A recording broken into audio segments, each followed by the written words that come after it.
একদিন রাতে ছাড়া আমার জানালার পাশ থেকে মিষ্টি সুরে ডাকতে লাগল। আমিও তার কথায় তার পিছু পিছু ছুটলাম।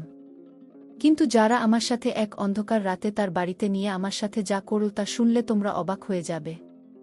তবে বন্ধুরা, পুরো ঘটনাটি না শুনলে তোমরা কিছুই বুঝতে পারবেন না, তাই পুরো ঘটনাটা শুনবে। হ্যালো বন্ধুরা, কেমন আছো তোমরা সবাই? আমি তোমাদের সবার প্রিয় নেহা আপু তোমাদের জন্য নিয়ে এলাম একটা নতুন গল্প। গল্পটি শোনা মাত্রই আশা করি তোমাদের দাঁড়িয়ে যাবে এবং তোমরা সবাই হাতের কাজ করতে হেডফোন নিয়ে বসে যাও। প্রতিদিন নিয়মিত গল্প পাওয়ার জন্য আমার চ্যানেলটি সাবস্ক্রাইব করে নোটিফিকেশন বেলটি অল করে রাখুন। তো গল্পটি শুরু করা যাক। আমি আর যারা একসাথে একই স্কুলে পড়তাম, কিন্তু যাকে আমি খুব পছন্দ করতাম, কিন্তু যারা আমায় পছন্দ করত না। আমি ওর সামনে গেলেও মারাত্মক রাগান্বিত হতো। এক কথায় আমার ছায়া পর্যন্ত দেখতে পারত না তারা। কিন্তু সেই ছাড়ার পিছু পিছু ঘুরে অনেক সময় ব্যয় করেছি, অথচ আমি কোনোভাবেই ছাড়া মন পাইনি। কারণ ছাড়া আমায় ভালোবাসত না, কিন্তু ছাড়া আমাকে কিছুতেই পছন্দ করত না। কিন্তু আমি তো ছাড়ার মায়া কিছুতেই ত্যাগ করতে পারতাম না। কিন্তু হঠাৎ একদিন আমি মাঝরাতে যারা ডাক শুনলাম জানালার পাশে। এই একটু আসবা বাইরে। আমি তো নিজের কানকে বিশ্বাস করতে পারলাম না, যারা আমায় ডাকছে এও কি সম্ভব, তাও আবার মাঝরাতে। নিজের কাছেই ব্যাপারটা স্বপ্নের মতো মনে হচ্ছিল। তবু সেই স্বপ্নকে ছুতে দরজা খুলে বেরিয়ে গেলাম বাইরে। যারা আমাদের প্রতিবেশী এবং একই স্কুলে দুজন লেখাপড়া করতাম। 2 মাস হল ভাড়া এসেছে আমাদের পাশের ফ্ল্যাটে।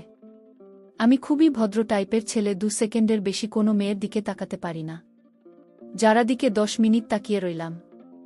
এত সুন্দর মেয়েটা, ওকে না পেলে জীবন বৃথা। কিন্তু ওকে মনের কথাটা কিভাবে বলি? ছোট বোন তো নাই, যে কোনো রকম মেসেজ পাঠাব বা মোবাইল নাম্বারে SBID জেনে নেব। শেষমেশ ঠিক করলাম নিজের কিছু করতে হবে। যারা বিকেলে ছাদে যায় গিয়ে সময় কাটায়, আমিও গেলাম একদিন। গিয়ে পাশ করি, হাতাহাতি করি, যারা সামনে যেতে পারি না। শেষে এক বুক সাহস সঞ্চয় করে যার সামনে গিয়ে দাঁড়ালাম। অনেক কষ্টে মুখ খুললাম, কিন্তু মুখ দিয়ে কথা বেরোল না। কি বলব বুঝতে পারছি না। অনেকক্ষণ দাঁড়িয়ে থেকে নিজের সমস্ত সাহস এক করে বুক ভরে শ্বাস নিয়ে শেষে বললাম, পানি। দেখা গেছে যারা বিরক্তি নিয়ে ভ্রু কুঁচকে আমার দিকে তাকিয়ে বলল যে পানিতে। ব্যাস, যার সাথে কথা বলার আমার ওখানেই শেষ। মাথা নিচু করে চলে আসলাম নিচে। আর কোনোদিন যারা সামনে যায়নি, সেই যারাই আজ রাতে আমায় ডাকতে এসেছে। কি অদ্ভুত না? যারা চুপচাপ সিঁড়ি বেয়ে উপরে উঠছে। আমি জালার পিছু পিছু উঠে পড়লাম ছাদে। মাঝরাত, পুরো শহর ঘুমের দেশে পাড়ি দিয়েছে, নিঝুম হয়ে আছে চারদিক। ছাদটা জোছনার আলোয় ভেসে যাচ্ছে। ছাদে উঠে যারা আমার দিকে তাকাল। চাঁদের আলোয় কি যে অপূর্ব লাগছে ওকে দেখতে। যারা ছাদের কিনারে গিয়ে বসল, আমি বসলাম তার পাশে। যারা আমার দিকে তাকিয়ে বলল, তোমাকে একটা গল্প বলি। আমি বললাম, বলো। তুমি কি জানো পৃথিবীতে এমন অনেক জীব আছে যাদের সম্পর্কে মানুষ কিছু জানে না, দেখতেও পারেন না? জানি। সেই জীবনের মধ্যে এক প্রকার আছে যারা গভীর রাতে মানুষকে ডাকে, তাদের প্রিয় মানুষের কণ্ঠ নকল করে। সেই জিততে তাকে 11, 22, 12 কিন্তু 3 বারও ডাকতে পারে না। কেউ যদি 3 বারের আগেই ডাকে উত্তর দিয়ে দেয়, তবে সে ফাঁদে পড়ে যায়। তার জিভটা যখন লোকটার প্রিয় মানুষের রূপ ধরে নিয়ে লোকটাকে আকর্ষণ করতে থাকে, তাকে ভুলিয়ে ভালিয়ে নিয়ে যেতে থাকে কোথাও। মজার ব্যাপার, সেই প্রিয় মানুষকে ওই লোকটা ছাড়া কেউ দেখতে পারে না। এরপর যেটা ওই লোকটাকে নিয়ে যায় বিপজ্জনক কোনো জায়গায়। শেষে তার জীবন নিয়ে নেয়। আমি জানলার দিকে তাকিয়ে রইলাম, কিছু বললাম না। যারা বলতে থাকল, এই ছাদের ওই সাইটে রেলিং দেওয়া নেই, আমি এখনো ওই ধার দিয়ে হেঁটে যাব। তুমি আসবে আমার পিছু পিছু। এরপর একসময় আমি ছাদের ধার ছেড়ে আরও সামনে চলে যাব। তুমিও আমায় পিছু নেবে, আর তোমার লাশ পড়ে থাকবে নিচে। যারা উঠে দাঁড়াল, আমিও দাঁড়ালাম। যার পিছে পিছে হাঁটতে থাকলাম। যারা ছাদের ধারে চলে গেল। আর এক পা এগোলেই ছাদের শেষ। এরপর শূন্যতা। আমি এসময় দেখলাম। একটু শুনবেন? যারা অবাক হয়ে তাকাল। আমি বললাম, আপনি আমাকে নিশির ডাকের গল্প শুনিয়েছেন। এ গল্প আমি জানি, 3 দাগের কথাও আমি জানি। আপনি প্রথমবার ডাকতেই আমি বুঝেছিলাম আপনি যারা নন, তবু আপনার পিছু নিয়েছি। কেন জানেন? যারা মাথা নাড়ল। কারণ আমি যা তাকে শেষবারের মতো দেখতে চাচ্ছিলাম। আমি জানতাম যারা কোনোভাবেই আমার হবে না। আজ বিকেলে ওকে এক ছেলের সাথে হাঁটতে দেখেছি আমি। এরপর থেকে আমার মন ভেঙে গেছে।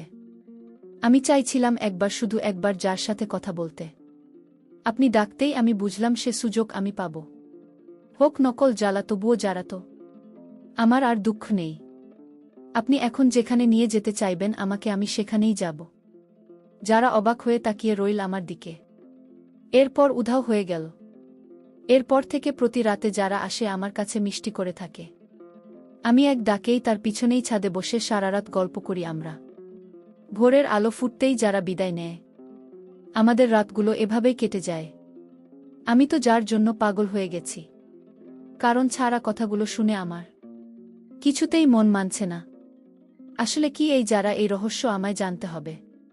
কারণ ছাড়া ছিল আমার ক্লাসমেট ছাড়া, আর আমি একসাথে লেখাপড়া করেছি, যাকে আমি আগে থেকেই পছন্দ করতাম। কিন্তু সেই ছাড়া তো আমার বাড়ি থেকে প্রায় 500 মাইল দূরে থাকে। আর দিনের বেলা ছাড়ার বাপের বাড়ি খোঁজ নিয়ে দেখলাম ছাড়া তার বাবার বাড়িতে নেই। আজ 1 মাস যাবৎ ও যারা তার মামার বাড়িতে আছে। সেটা হচ্ছে আমার বাড়ি থেকে আরও 5 মাইল দূরে। তাহলে হঠাৎ রাতে আমায় যারা আমার ঘরে এসে মিষ্টি সুরে ডাকে। আমি তো অবাক। যেদিনে তার বাড়িতে দেখি না, অথচ রাতে আমায় ডাকে, ব্যাপারটা আমি কিছুতেই মেনে নিতে পারলাম না। আর আমার বাড়ির পাশে কোনো ভক্ত নেই যে আমায় ডাকবে। যদি থাকত তাহলে আমি আরও আগেও জানতে পারতাম।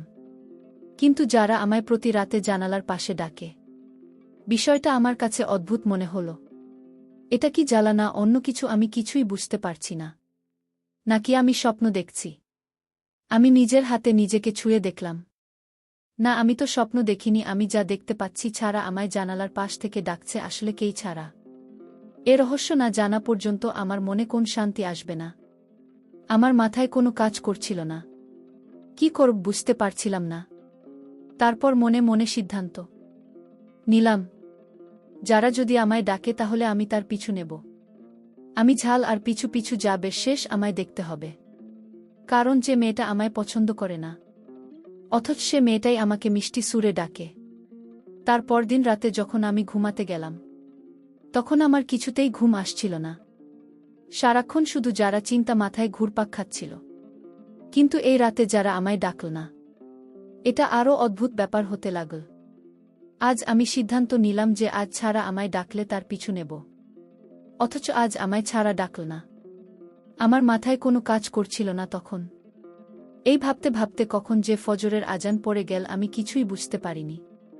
এর পরের দিন আমি ঘরে শুতে গেলাম। তারপর বিছানায় ঘুমিয়ে পড়লাম। গতকাল সজাগ থাকায় আজ আমি প্রচণ্ড ঘুমে মগ্ন। রাত যখন অর্ধেক প্রায়, তখন আমার জানালার পাশে দাঁড়িয়ে ছাড়া আমায় ডাকতে শুরু করল। এছাড়া চেহারা আমার চোখে ভেসে উঠল। আমি ঘুম থেকে জেগে গেলাম। দেখি ছাড়া আমায় ডাকছে। আমি তখন কোনো কিছু না ভেবে যার কাছে চলে গেলাম। যারা তখন আমায় বলল, তুমি আমাকে অনেক পছন্দ করো, তাই না বিয়ে করতে চাও আমাকে? আমি বেহুশের মতো বলতে লাগলাম, ছাড়া তুমি কি সত্যি বলছো আমাকে বিয়ে করবে? যারা বলল, হুম, একদম খাঁটি সত্য। তবে আজ রাত আমার সাথে তোমার একটি জায়গায় যেতে পারবে। আমি বললাম, এত রাতে কোথায় যাব? ছাড়া তখন ছাড়া বল, দেখো কত সুন্দর চাঁদের আলো, আজ রাতটা কত সুন্দর না? আমি বললাম, তবে চাঁদের চেয়ে তোমাকে অনেক সুন্দর লাগছে।